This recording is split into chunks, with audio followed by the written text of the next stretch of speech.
El Ministerio Internacional Reinando en Plenitud presenta el estudio bíblico de hoy. Pastor Jorge Matallana. Sean todos bienvenidos al tema bíblico de hoy. Quiero comenzar invitándoles a que hagamos una oración. Hoy Dios tiene una palabra de revelación extraordinaria para nuestra vida y confiando en el Señor va a ser de mucha bendición para todos. Oremos. Querido Rey de Gloria, te damos gracias, Padre amado, en el nombre de Jesús. Gracias por un día más de vida. Gracias, Señor, por la maravillosa experiencia de vivir Cristo, de estar en Cristo, de ser uno con Cristo.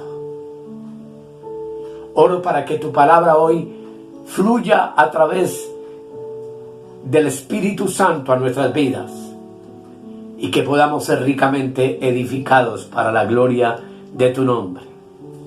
Pues como dice tu palabra, nosotros, tus santos, tus escogidos, tus salvos, vamos de gloria en gloria. En el nombre de Jesús, amén. Por todo lo que ya hemos visto, mis amados, es importante que tengamos ya claridad y reconozcamos y vivamos lo que somos en Cristo. Una de esas cosas maravillosas es que somos el templo del Dios viviente. Somos el tercer templo, porque el primer tabernáculo o morada de Dios fue en el desierto con Moisés, y el segundo templo de Salomón construido en la ciudad de Jerusalén, como todos ya lo sabemos. Luego de la destrucción en el año 70 del templo judío en Jerusalén y de la expansión de los judíos sobre la tierra, ese tercer templo que somos nosotros, que es la iglesia, que es universal,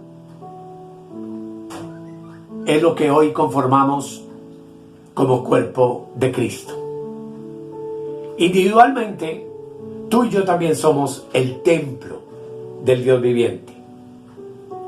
Y la sombra o figura de ese templo lo encontramos en el Antiguo Testamento, como usted bien lo sabe, en el tabernáculo de Moisés y luego en el templo construido por Salomón.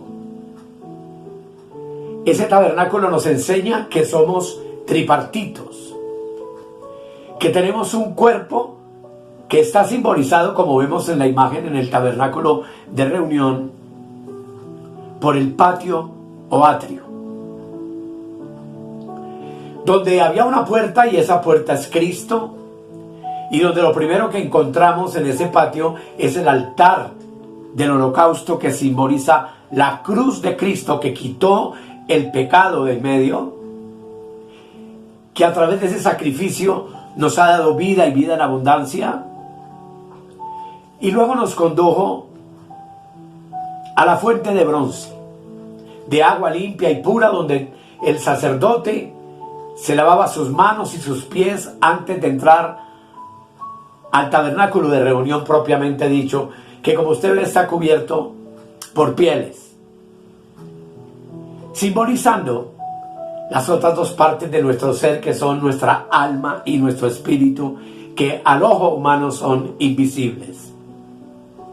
Esa fuente del lavado o del lavacro significa el agua pura de la palabra de Dios, que limpia todas nuestras imperfecciones y que nos permite, por supuesto, tener acceso al tabernáculo propiamente dicho.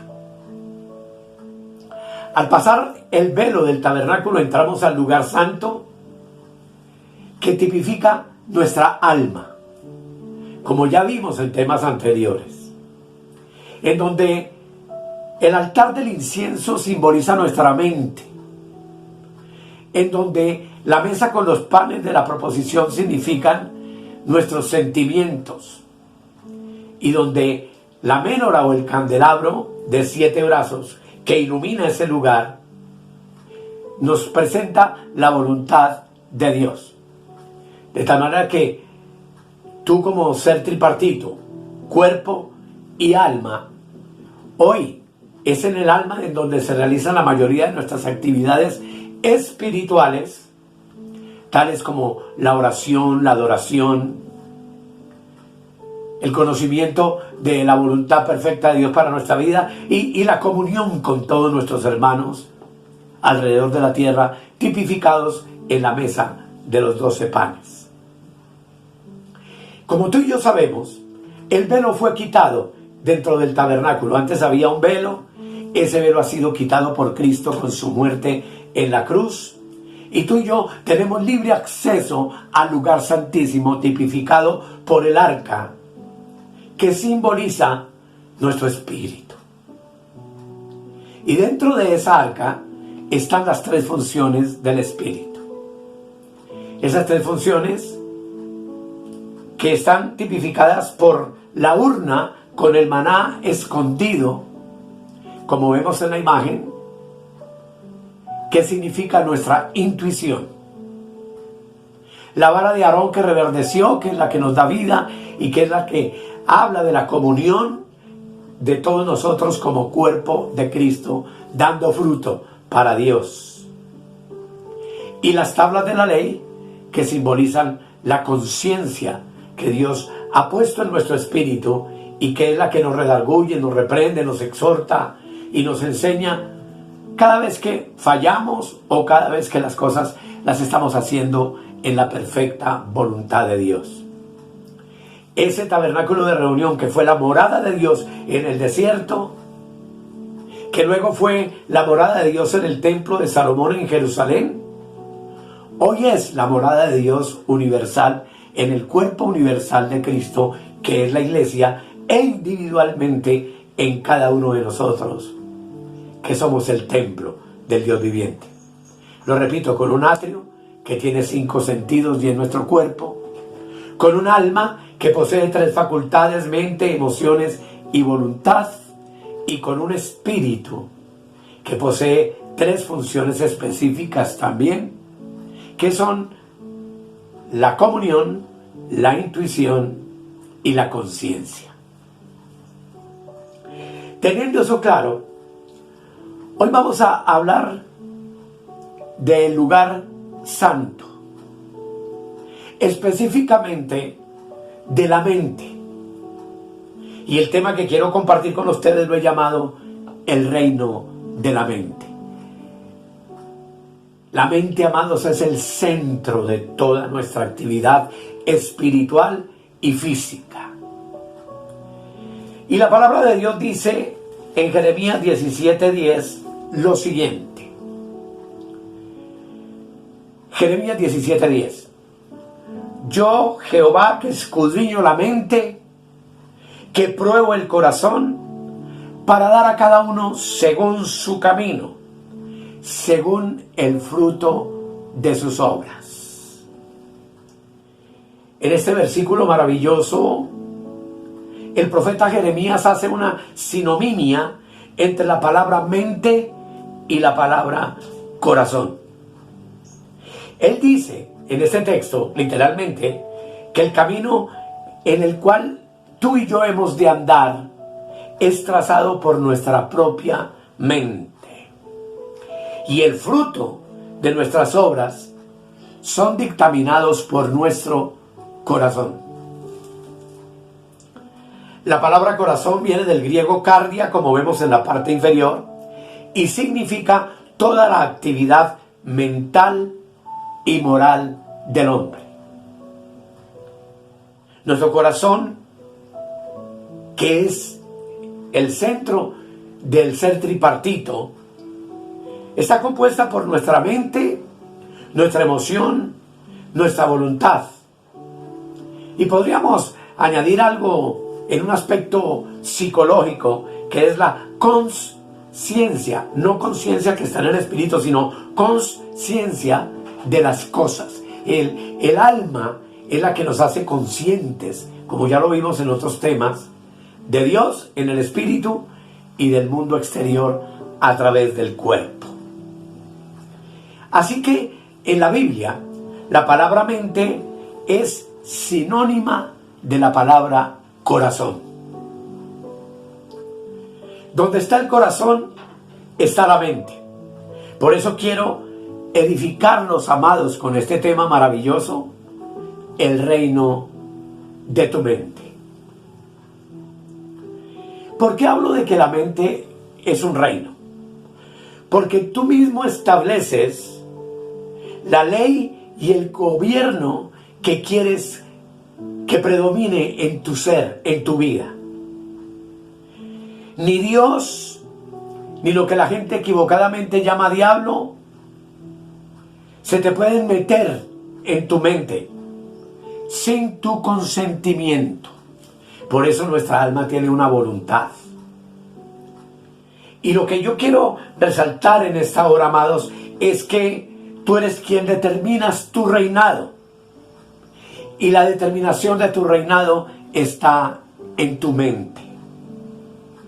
Así lo deja ver nuestro Señor Jesucristo en el libro de Mateo capítulo 15, verso 19, donde la palabra de Dios dice: porque del corazón salen los malos pensamientos, los homicidios, los adulterios, las fornicaciones, los hurtos, los falsos testimonios, las blasfemias.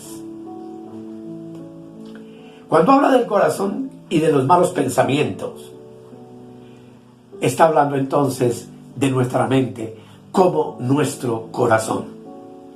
Por causa de un mal pensamiento, uno puede crear o tener, amados, un día malo. Generar malos sentimientos, alimentar malos deseos, provocar circunstancias adversas en nuestro caminar, crear a nuestro alrededor un ambiente malo.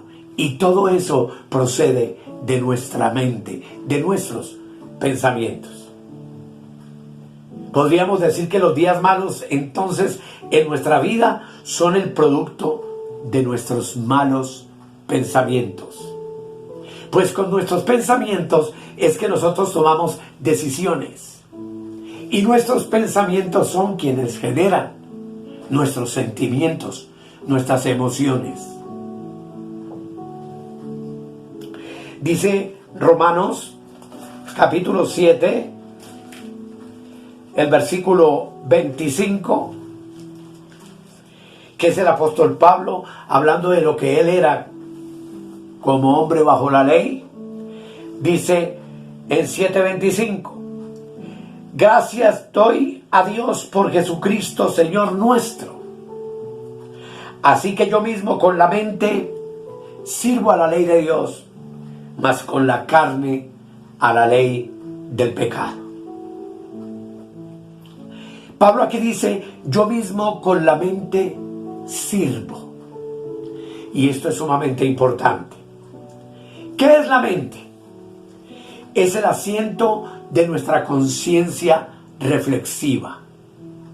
Ella es la que nos hace comprender y percibir las cosas.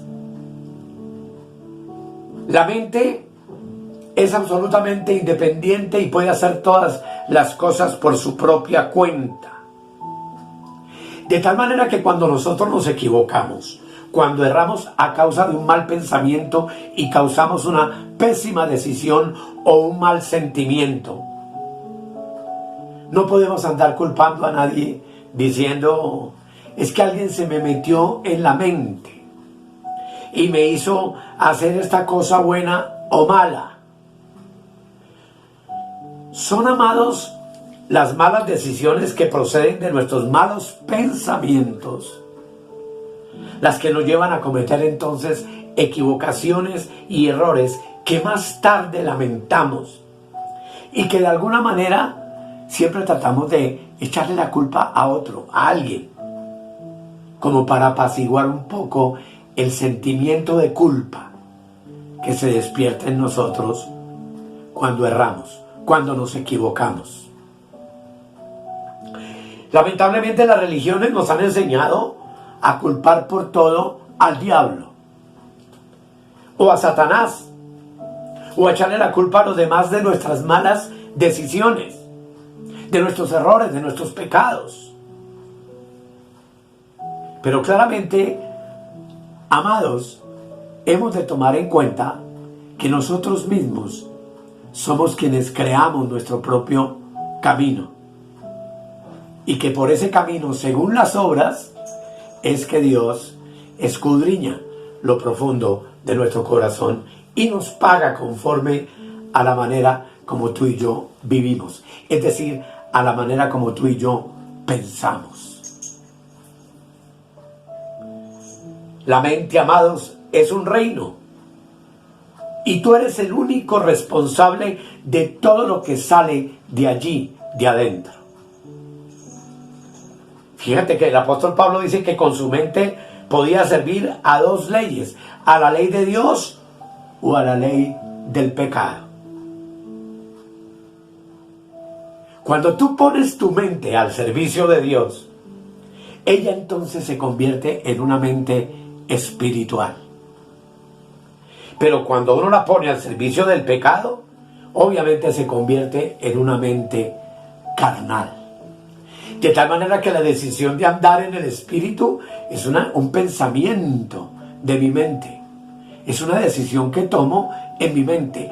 O la decisión de darle rienda suelta al pecado y a los deseos de la carne también es una decisión de mis pensamientos. Por eso dice la palabra ahí en Romanos 8, que los que son de la carne piensan en las cosas de la carne, pero que los que son del Espíritu pensamos en las cosas del Espíritu. Podríamos decir que tu mente es lo que tú piensas. Y claramente solo tenemos dos opciones. O pensamos en las cosas del Espíritu y nos concentramos en la maravillosa verdad de todo lo que Dios tiene para nosotros en el reino espiritual, o colocamos nuestra mente en las cosas de la carne, que traen depresión, angustia, tristeza, amargura y todas las cosas que tú sabes que eso conlleva. Y aquí surge una pregunta entonces importante. ¿Cómo piensas tú en el Espíritu? ¿Cómo debo pensar yo en el Espíritu? Y Filipenses, capítulo 4, el versículo 8, tiene la respuesta. Dice la palabra: por lo demás, hermanos, todo lo que es verdadero, todo lo honesto, todo lo justo, todo lo puro, todo lo amable, todo lo que es de buen nombre, si hay virtud alguna, si algo digno de alabanza, en esto pensad. A través de este versículo el Espíritu Santo nos proporciona la oportunidad de poder entender la importancia de la mente y de lo que pensamos. Tú eres verdadero cuando piensas en lo que es verdadero.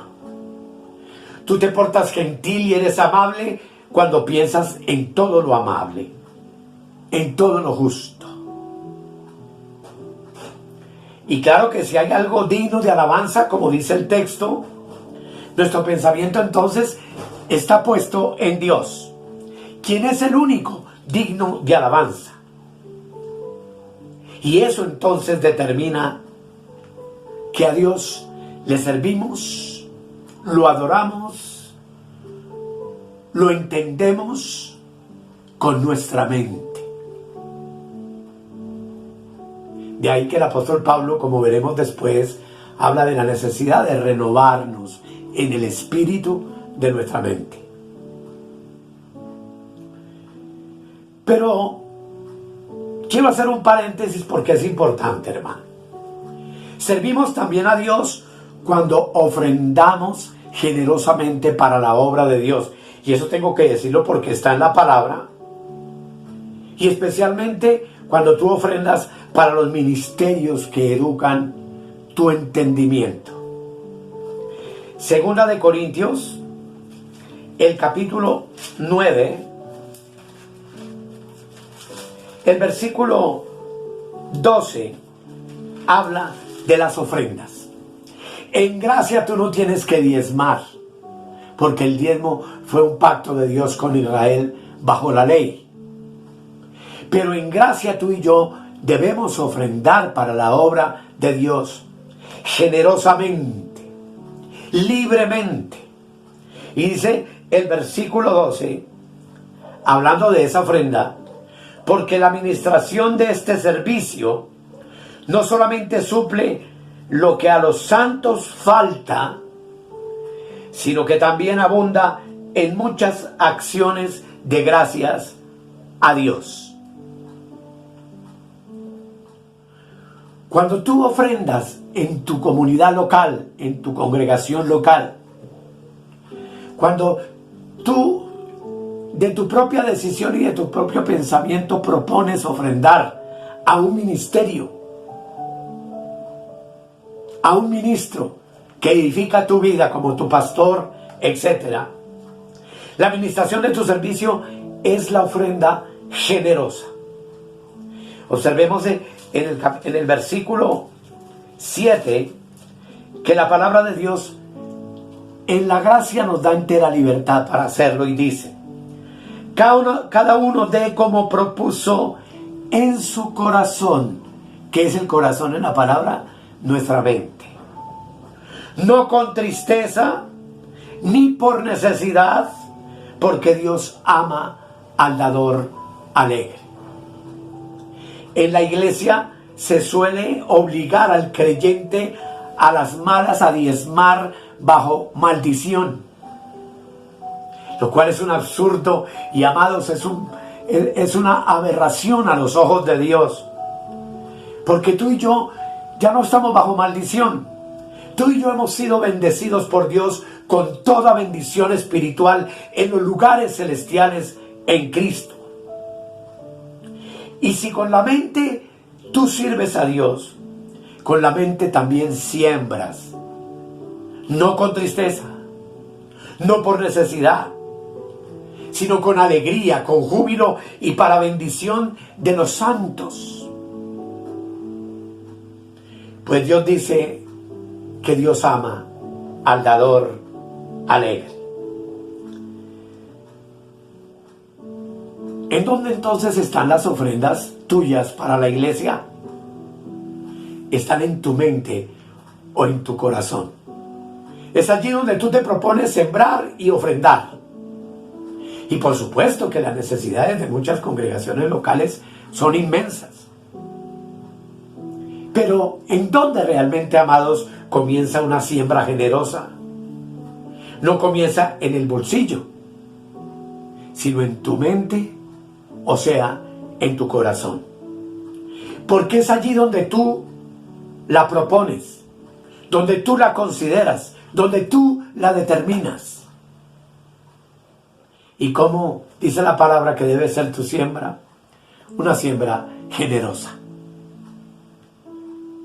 Tú siembras en el reino de Dios no esperando nada a cambio, pero Dios promete bendecirte, pues Dios ama al dador alegre. Esto no es un negocio como el que proponen en Enlace y en tantos púlpitos cristianos, donde a cambio del dinero tú obtienes la bendición de Dios. Eso es una mentira, eso es una herejía.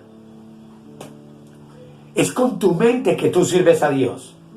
Es con tu mente que tú y yo trabajamos para Dios, determinamos para Dios, nos movemos para Dios.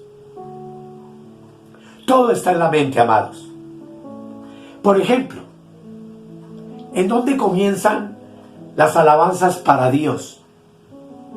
Si en el Antiguo Testamento, en el tabernáculo de reunión, el altar del incienso simboliza esa práctica y es nuestra mente.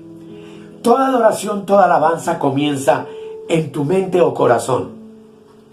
Porque Efesios capítulo 5, el versículo 19 dice: cantando y alabando al Señor en vuestros corazones. Qué interesante, hermano. Dice el verso 19 completo: hablando entre vosotros con salmos, con himnos y cánticos espirituales, cantando y alabando al Señor en vuestros corazones. En otras palabras, en vuestras mentes. Todos conocemos Romanos 14, 17, que dice que el reino de Dios no es comida ni bebida, sino justicia, paz y gozo en el Espíritu Santo. Eso implica que el reino de Dios no tiene nada que ver con carne, sino con mente. No tiene que ver con el hombre exterior, sino con el hombre interior, con mi mente puesta en el Espíritu, renovada en el Espíritu de la palabra. No tiene que ver con ropas largas, ni filactelias, ni ritos, ni ceremonias, sino con el Espíritu Santo. Que en el tabernáculo de reunión está representado por la menorá de 7 brazos, que es el candelero. Y no olvidemos que el lugar santo y el lugar santísimo hoy en día son una sola habitación, una sola morada. El reino de Dios está en tu mente, porque en el reino de tu mente está Dios. Allí es donde está la justicia, la paz y el gozo del Espíritu Santo.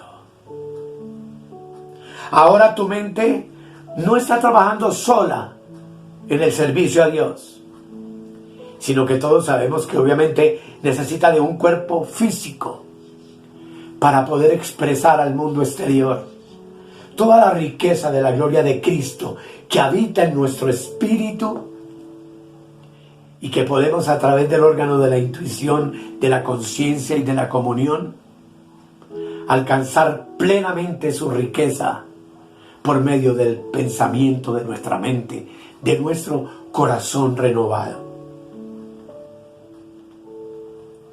El reino de Dios no está por allá en las nubes. Tú y yo somos el reino de Dios en la tierra. Tú eres el reino de Dios. Tú eres un rey de Dios y un sacerdote. Dios está en el reino de nuestra mente. Dios está en el reino de nuestra alma. Con la mente no solo servimos, sino que también, amados, reinamos en vida,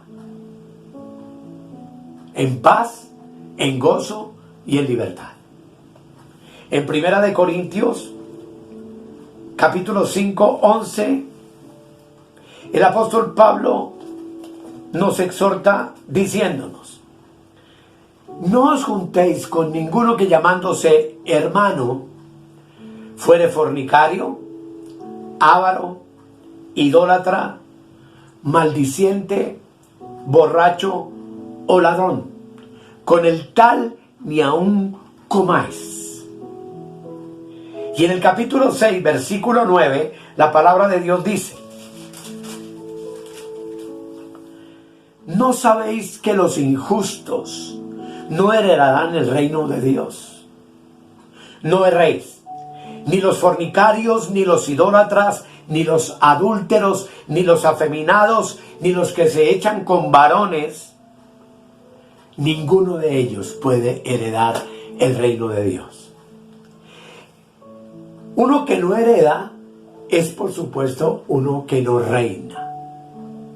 Y no reina en vida, paz, gozo y libertad. En un tema anterior hablé del hermano fornicario de 1 Corintios 5. A mí me gustaría mucho que tú estudiaras ese pasaje, porque este hombre que tenía relaciones sexuales con la esposa de su papá o la mujer de su papá no estaba reinando en vida. A su mente y a su cuerpo lo estaba gobernando la fornicación, siendo un creyente de la iglesia de Corinto. ¿De dónde salía la fornicación de este hermano? Obviamente de sus malos pensamientos, es decir, de su mente. Porque ya vimos que es del corazón o de la mente de donde salen los adulterios, las fornicaciones, etc. El reino significa pensar, y el pensamiento es una preactuación de las cosas. Qué importante es tu mente y mi mente, y poder tener el dominio y el control de ella, mis amados. Porque antes de cualquier ejecución hay un pensamiento. El pensamiento es una ejecución preanunciada. Nunca hacemos nada porque sí, lo hacemos porque antes lo pensamos y lo determinamos con nuestra voluntad. Por ejemplo, ¿en qué lugar traicionó Judas al Señor Jesucristo? Antes de que Judas lo besara en Getsemaní y lo entregara a los soldados romanos, ya Judas había traicionado en su mente al Señor. Planificó todo allí, en sus pensamientos. Allí tuvo a un Jesús que no pudo llenar su mente de las expectativas de establecer un reino inmediato, literal y carnal sobre la nación hebrea y sobre los israelitas en su tiempo.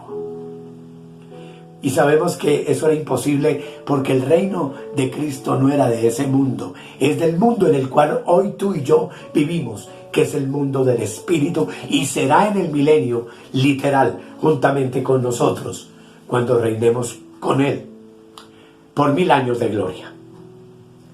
En su mente, Judas crucificó a Cristo. Y es que todo está en nuestra mente. Pablo dice en Romanos 12:2 lo siguiente. 12:2. No os conforméis a este siglo, sino transformaos por medio de la renovación de vuestro entendimiento, para que comprobéis cuál sea la buena voluntad de Dios, agradable y perfecta. Transformaos por medio de la renovación de vuestra mente, de vuestro entendimiento. Y una transformación, amados, es un proceso activo. ¿Qué pasa en una transformación? Que algo se va eliminando y algo nuevo se está renovando. El proceso lo hace la mente. La transformación de tu vida la hace tu mente. Tu mente va eliminando conceptos, ideas preconcebidas, doctrinas que no tienen nada que ver con la obra perfecta de Cristo en la cruz del Calvario, y a la vez todas esas verdades maravillosas de su palabra van renovando nuestro entendimiento y por ende van transformando por completo nuestra vida y nuestra manera de pensar. Cuando tu mente se renueva, va desechando gradualmente lo viejo, lo inútil, lo inservible de este siglo. Cuando tu mente guarda la palabra de Dios renueva, transforma por completo nuestras vidas. Es tu mente con la que tú puedes comprobar lo bueno, lo agradable y lo perfecto de la voluntad de Dios. Qué cosa tan hermosa, amados. La exhortación, amados, que el Espíritu nos hace en esta hora es: cuidemos el reino de nuestra mente. Sobre todo porque tú y yo poseemos la mente de Cristo. Para que con esa mente podamos entonces reinar en vida, en reposo, en gracia, en paz, en justicia, en gozo, en libertad, en santidad, siendo bendición para un mundo agónico al borde de su destrucción. Pues tú y yo sabemos, amados, que como nunca antes las calamidades climáticas están arrasando con gran parte del mundo. Terremotos en diferentes lugares, inundaciones terribles y devastadoras, guerras, muerte, destrucción, todo lo que el Señor en Mateo 24 dijo que habría antes del fin, hoy lo tenemos frente a nuestros ojos. Por tanto, es tiempo, mis amados, de renovarnos en el espíritu de nuestra mente y permitir que nuestros pensamientos sean controlados por la verdad de la palabra de Dios, lo cual sin duda alguna produce, y lo repito de nuevo, vida, paz, gozo y libertad. Y cumple con el propósito con el cual el Señor Jesucristo vino a morar en este templo, y es el de que tengamos vida y vida en abundancia. Vamos a orar. Señor, qué importante es mi mente, que es sinonimia de mi corazón en la palabra. Qué importante es renovarme en el espíritu de mi mente, llenándola de pensamientos espirituales, llenándola, Señor, del conocimiento de tu hermosa palabra y permitiéndote a ti, mi Señor, tomar el control completo de nuestras vidas. Gracias, Dios, por tu palabra en esta hora, y declaro bendecidos a todos mis hermanos en todos los lugares de la tierra donde están viendo este video. En el nombre de Jesús. Amén. Amén y amén. Preciosos, gracias por su atención. Y por supuesto que nos vemos, Dios mediante, en el próximo tema. Los declaro bendecidos. Hasta la próxima. Escudriñad las Escrituras, porque a vosotros os parece que en ellas tenéis la vida eterna, y ellas son las que dan testimonio de mí. Bendiciones para todos. Suscríbete en nuestro canal de YouTube o escríbenos al correo electrónico reinandoenplenitud@gmail.com.